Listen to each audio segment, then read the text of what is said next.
Welcome, and today I will show you how to get the best OBS recording settings for any low-end PC. Without any further ado, let's jump right into it. First, go ahead and click on your copy of OBS. Then click on the settings. In here, go ahead and click on Output. Then change the output mode to Advanced. Next, click on the Recording tab. And for the recording format, it's all up to preference. I prefer MOV or MP4.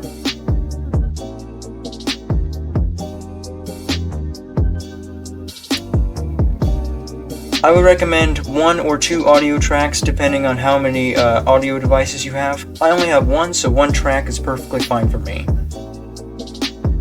Then for the encoder. It depends on what specs are in your computer on what you'll see here. For me, I have an NVIDIA graphics card and, like all, a CPU. So I have X264 and NVIDIA NVENC.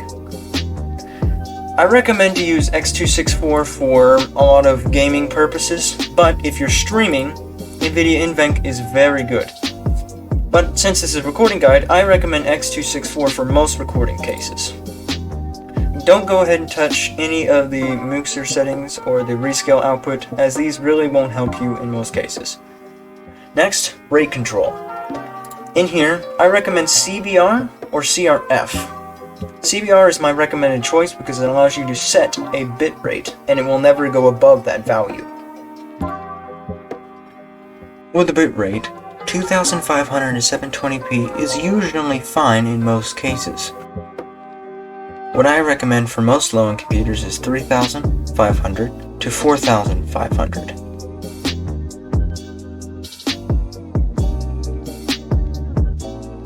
Then for mid-end PCs, I would choose 5500 to 7500.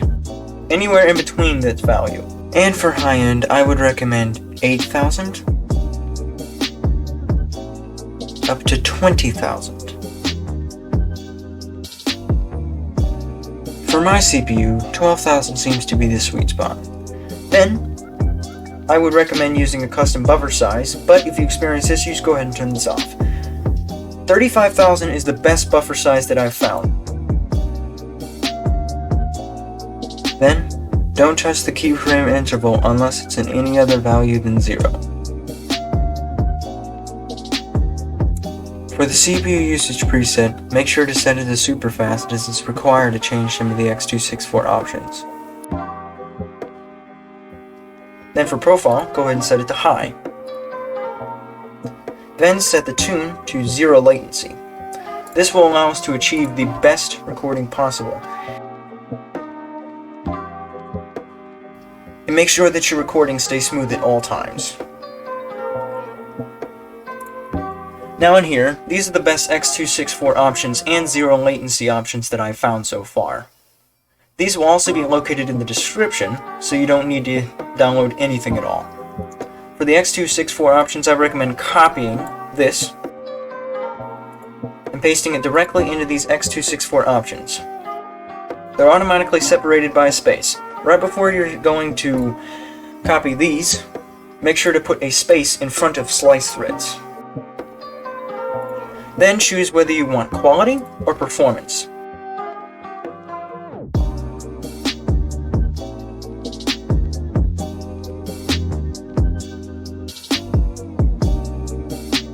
Then go ahead and apply the changes.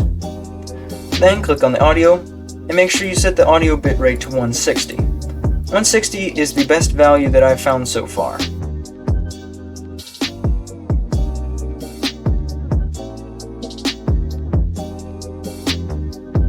Then, go ahead and click on the Audio tab. Set the sample rate to 44.1 kHz.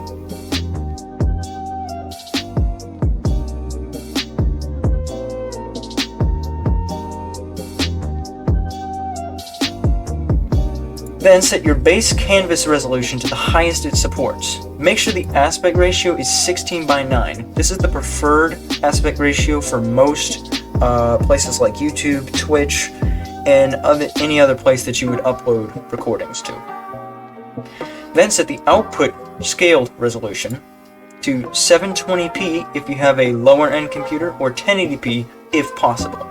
I recommend 1080p for the best possible quality, but if you need as much smoothness as possible, I recommend 720p.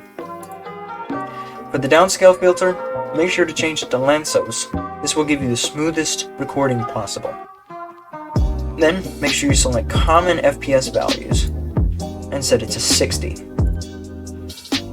Then go ahead and apply these changes. In the hotkeys, you can go ahead and set your keys for recording, pausing, anything else you might have in here that you may use. Then go ahead and click on the Advanced tab. In here, set the process priority to above normal, and then go ahead and apply. Setting the process priority to above normal allows the CPU to be taken advantage of more. Now in here, for the video settings, on the Advanced tab, the renderer, I recommend using Direct3D 11, as it's the best option in most cases. The color format, NV12. For the color space, I always recommend 709. For the color range, I recommend partial for most cases, but if you have enough storage, go ahead and set it to full. Then go ahead and apply the changes. Once you've finished applying these settings, you should have the best possible recording settings possible for your computer. If you still need any assistance, I have a custom settings chart in the description that may be able to help you get settings even better. And if you still can't get any at that point, I can determine your best settings for your computer. Just go ahead and leave a comment with your PC specs and your operating system, and I'll answer you as fast as I can. If this guide helped you out, go ahead and like and subscribe as it helps my channel out greatly, and I hope to see you next time. Bye bye!